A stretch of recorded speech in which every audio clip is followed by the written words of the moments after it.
है और उनको किस नजर से देखती है? दुनिया तो हम सबको बकारी समझती है ना। इन लोगों ने हमें बकारी बना दिया है। इंडिया को क्या समझती है? इंडिया तो हमसे बहुत आगे है जी। ये तो कहते हैं ना हम इंडिया का बड़ा मुकाबला करेंगे, ये खाक करेंगे। तो राधे श्याम तिवारी, अरे चुप कर भिखारी। मुझे ये बताएं, हम हमेशा कहते हैं कि हमने उन पर बम फेंकना, उन्होंने तो जंग किए बगैर हमें हर फील्ड में पीछे छोड़ दिया है। देखे जी, उन्हें बम फेंकने की जरूरत ही नहीं है। वो एक बिजली हमारी बंद कर दे, हमारा मुल्क सारा बंद हो जाएगा। ये तो हमारी आज तक की औकात है। तो ऐसे ही पाकिस्तानी नमूनों के फनी वीडियो को देखने के लिए तैयार हो जाओ। ये इंडिया वाले सोच रहे होंगे ये पाकिस्तान कितना पावरफुल कंट्री है, काश इसकी तरह हमारे भी फोर्स होती। और कितनी जल्दी जनसंख्या बढ़ा रहे हैं, ये तो कुछ दिन में इंडिया से आगे निकल जाएंगे। हाँ हाँ, यही सोच के जल रहे होंगे हमसे। इनके घर में आटा लाने का तो पैसा नहीं है और आधी दुनिया से तो कर्जा ले रखा है। थोड़े दिन में इंडिया पर हमला करने के लिए इंडिया से ही कर्जा मांगने आ जाएंगे बेशर्मों की तरह। चुपचाप अमेरिका की चाट कर बैठे रहो, वरना बोलने लायक भी नहीं रहोगे। पाकिस्तान का आर्मी ही नहीं बल्कि जनता भी इंडिया से लड़ेगा। जो हमारे साथ, जो हमारे मुल्क के साथ हाथ उंगली करेगा, हम उसका हाथ भी उखाड़ देंगे। हाँ, अगर जंग का मामला होगा, खाली आर्मी नहीं आगे आएगी, ये अवाम भी फौज है, ये अवाम खुद भी आगे आएगी। जज्बे की क्या बात है, अवाम भी फौज है। अवाम फौज है, अवाम के अंदर फौज है। देखे ना, जो मामला पहले बना था, अवाम ने फौज को पहले भगाया था। आपको पता है 8 करोड़ पाकिस्तान की अवाम मेंटल हो गई है। क्योंकि जिस तरह के पाकिस्तान के हालात हो चुके हैं, ये तो मुल्क, मैं कहता हूँ आगे आने वाले दिनों में ये तो बर्बाद हो जाएगा। अगर इनके हाथों आ जाता है, ये फिर भी सही कर देंगे। सही बात है। वरना ये अमेरिका भी इसको ले जाएगी, या चाइना है पीछे, ये भी इसको कब्जा कर लेगी। आपको पता है यहाँ पे बहुत सारे पाकिस्तानी ऐसे हैं जो कहते हैं कि अगर 2 मिनट के लिए इंडिया पाकिस्तान का बॉर्डर खुले तो तमाम पाकिस्तानी इंडिया चले जाएं। इसी तरह ही है, मैं खुद जाऊंगा इंडिया। इतने अच्छे उनको लाइफ दे रहे हैं, हर बंदा वहाँ पे खुश है।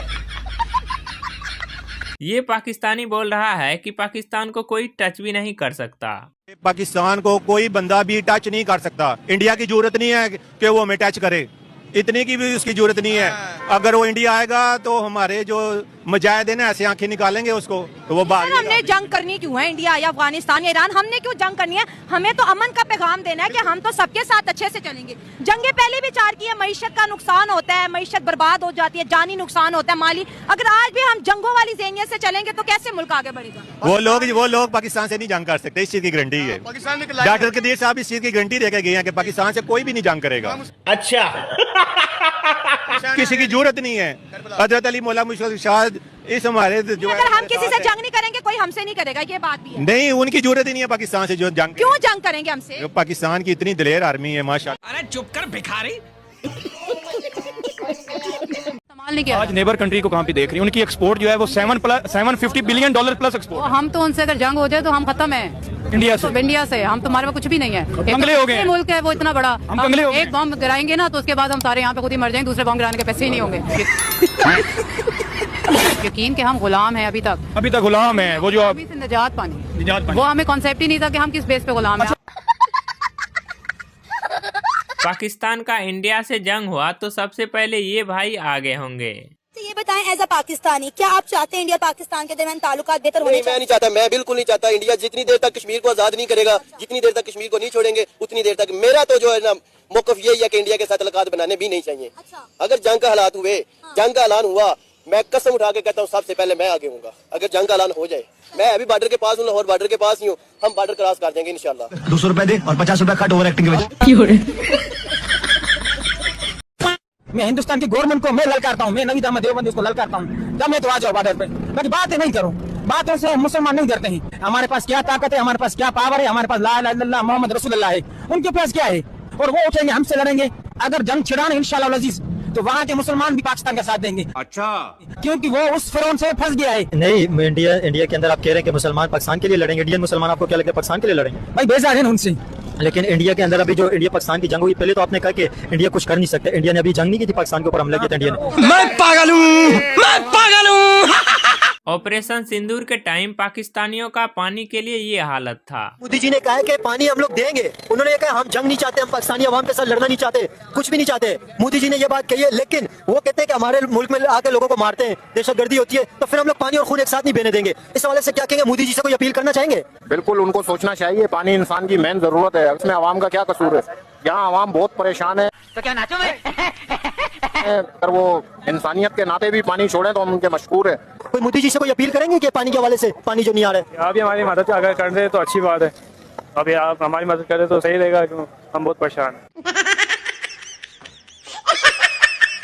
मजे कर्नल साहब इंडिया में सेफ फील कर पा रहे हो? काफी सेफ माहौल है साहब, पर मैं तो कहूंगा कि जितना जल्दी हो सके पड़ोसी को जाने दें। देखिए अच्छा लगता है, आप जाने देंगे तो बहुत अच्छा लगेगा। रुको जरा, पता मैंने क्यों पूछा? क्योंकि पाकिस्तान में बकरियां और आर्मी वाले दोनों ही सेफ नहीं है। अब यहाँ बकरी तो दिख नहीं रही है। एक तो पाकिस्तान सुनते सारे तुम्हारे दिमाग में ऐसे नहीं आता, एकदम ऐसे अंदर से गाली निकल के आती है कि पाकिस्तान की माँ का भरोसा तो है नहीं कि कौन है। कर्नल साहब की चेस्ट पे मेडल देख रहे हो भाई? काउंट करना कितने मेडल हैं। तुम्हें क्या लग रहा है ये उधारी पे लाए हैं? खाली मेडल नहीं, पूरी यूनिफॉर्म। पाकिस्तान अब से जमीन पर नहीं बल्कि आसमान में बात करेंगे। पाकिस्तान जो है आसमान के साथ बातें करेगा इंशाल्लाह। पाकिस्तान आसमान के साथ बातें करेगा इंशाल्लाह। आप देख लें, हमारे जवान जो है वो आसमान में बातें कर रहे हैं। अंकल देखें, इस वक्त आप जो बात कह रहे हैं, आप जज्बाती बातें कह रहे हैं, इसका प्रैक्टिकल हकीकत से कोई लेना देना नहीं है। कौन है ये लोग, कहाँ से आते हैं? पाकिस्तान की इकोनॉमी इस वक्त कहाँ पे खड़ी है? इंडिया की इकोनॉमी कहाँ खड़ी है? पाकिस्तान की इकोनॉमी 42 नंबर पे रैंक पे आती है दुनिया के अंदर। इंडिया की इकोनॉमी 4 नंबर पे आती है। कितना बड़ा फर्क है? पाकिस्तान की जीडीपी 2% से ग्रो कर रही है, इंडिया की जीडीपी 8% से ग्रो कर रही है। तो ये कितना बड़ा फर्क है? आप ये बात देखें, उनकी आबादी ज्यादा है लेकिन हमारी आबादी क्या आबादी ज्यादा? जहाँ पे पॉपुलेशन ज्यादा होती है वहाँ पे तो मुश्किल होता है ग्रो करना। तो इंडिया तो फिर मुश्किल से ग्रो तो नहीं कर, इंडिया को इजी ग्रो कर रहा है। आप अपनी माँ बहन के साथ बैठ के इंडियन कल्चर देख रहे हो तो आप बोलो मैं अच्छा हूँ, वो कल्चर भी अच्छा है। अगर नहीं देख सकते तो बोलो आप भी बुरा है। आप अपनी वीडियो बनाने के लिए उनको अच्छा क्यों साबित कर रहे हो? नहीं तो वो अच्छे ना, अच्छा परफॉर्म कर रहे हैं। देखिए मेरी बात सुने, पाकिस्तान के अंदर रमजान है ना, रमजान के अंदर आपने देखा न्यूज के अंदर कितने लोगों ने खुदकुशी की जी। कराची के अंदर आप देख ले, रमजानों के अंदर कई लोग डकैती की वजह से, एक मोबाइल की वजह से लोग आके फायर मार के चले जाते हैं। ऐसा है? तो ऐसा हमारी और आपकी दीन नहीं, ऐसा ही है ना, दीन से दूरी है।